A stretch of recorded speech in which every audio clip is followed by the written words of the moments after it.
Hola amigos, mi nombre es Jaime Flores y ahora descubriremos la icónica ciudad de Corktown, al este de Toronto. Nos transportaremos en el tiempo recorriendo las calles que aún guardan fachadas del siglo XIX hasta los modernos edificios actuales. Quédense conmigo que empezamos.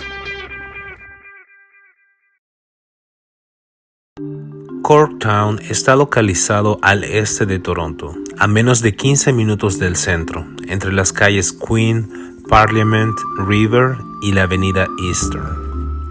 El nombre de Corktown, textualmente la ciudad del corcho, fue originado a principios del siglo XIX cuando el área fue un enclave de inmigrantes irlandeses. En ese entonces, la mayor parte de los residentes encontraron empleo en una de las cervecerías cercanas. Otra versión cuenta que el nombre se deriva a la cantidad de corchos que se encontraban en las calles, pero nunca fue confirmado.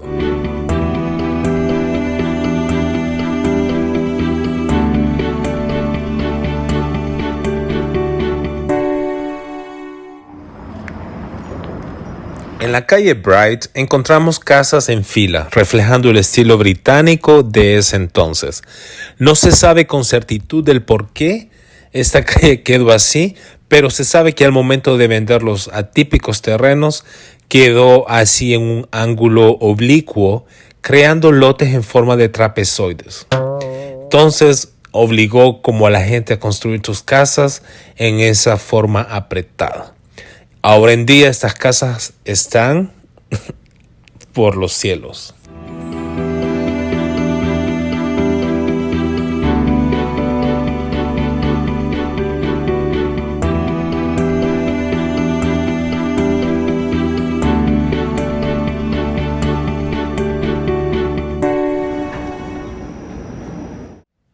Ashby Place es uno de los más pequeños callejones de Corktown. Las casas de más de 100 años están todas alineadas una tras otra en su estado original.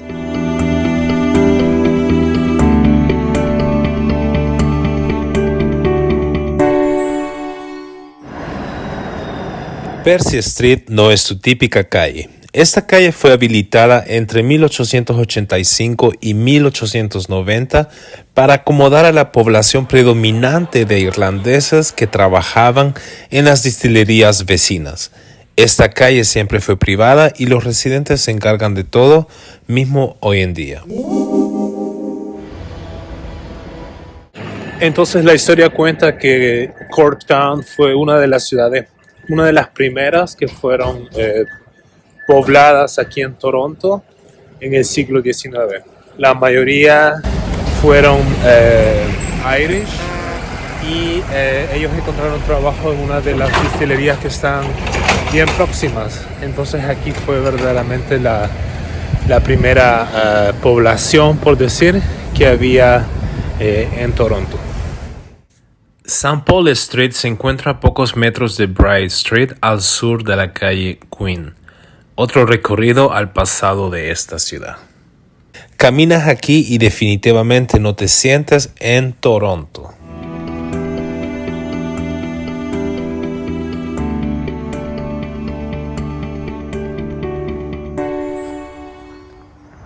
Bueno amigos, ahora les invito a que descubramos Corktown en la actualidad, para que vean cómo esta colonia cambió con el tiempo. Vamos. La área nueva de Corktown se encuentra al sureste y en los últimos 10 años ha crecido con nuevos edificios de condominios y oficinas. En algunas esquinas se puede observar el contraste de lo nuevo y lo viejo. Por ejemplo, esta bodega. En River Street se encuentra el proyecto inmobiliario River City, que cuenta con 3 fases.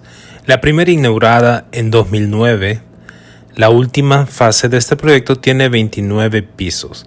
La idea vanguardista de los ingenieros fue de unas gavetas cambiando en diferentes posiciones, quedando así el resultado final. ¿Ustedes qué opinan?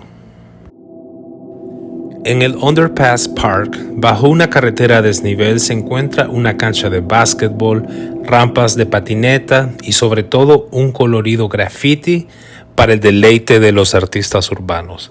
Esto es lo bonito de países como Canadá. donde el arte se puede exprimir en varias formas. Recuerdo yo en mi país, el graffiti no era bien visto y se vinculaba sobre todo con las maras. ¿Qué tal en sus países? ¿Qué piensan de los grafitis?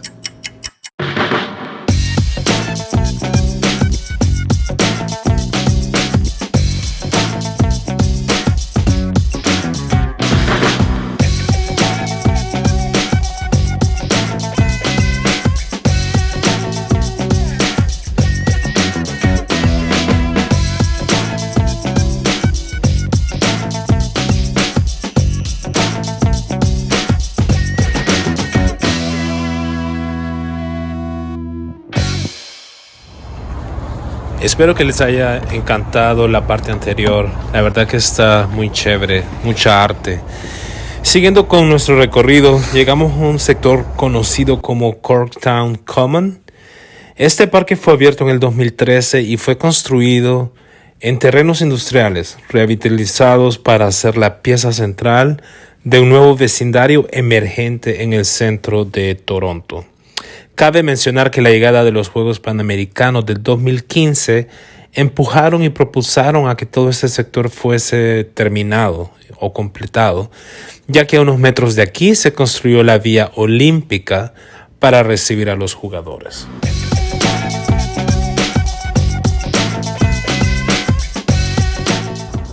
Y luego que los Juegos terminaron, convirtieron estos edificios en condominios, o sea que fue una inversión para la ciudad de Toronto, al igual que la gente que puede venir a vivir en estos nuevos condos. Aquí vamos caminando sobre Front Street. Como pueden ver, todo este sector está recién construido, se ve nuevo. Pero espérenme, retrocedamos un poco que les voy a enseñar algo bien interesante.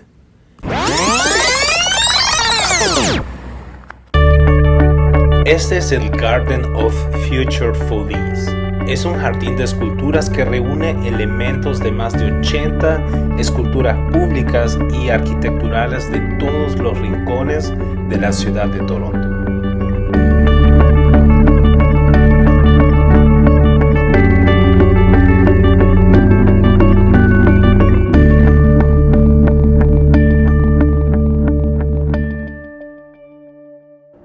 Para crear el jardín se fundieron fragmentos de varias esculturas existentes en Toronto, utilizando una técnica de fundición cinefoil, presionando material directamente sobre una superficie esculpida, para generar así más de 150 impresiones únicas que posteriormente se fundieron en bronce.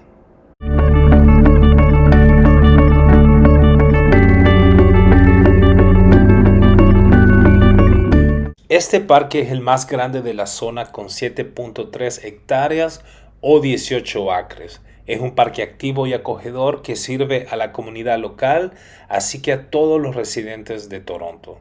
El diseño capitaliza en el paisaje excepcional con vistas del centro de Toronto, creando una sensación de escala y grandeza.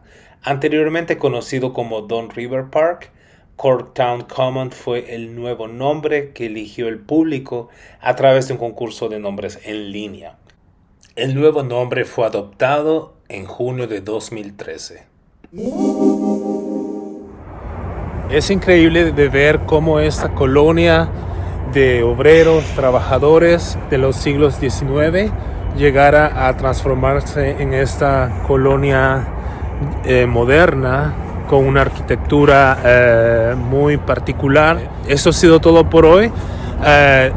Espero que les haya gustado este video. Como les dije, este canal está dedicado para explorar cada metro cuadrado de Toronto.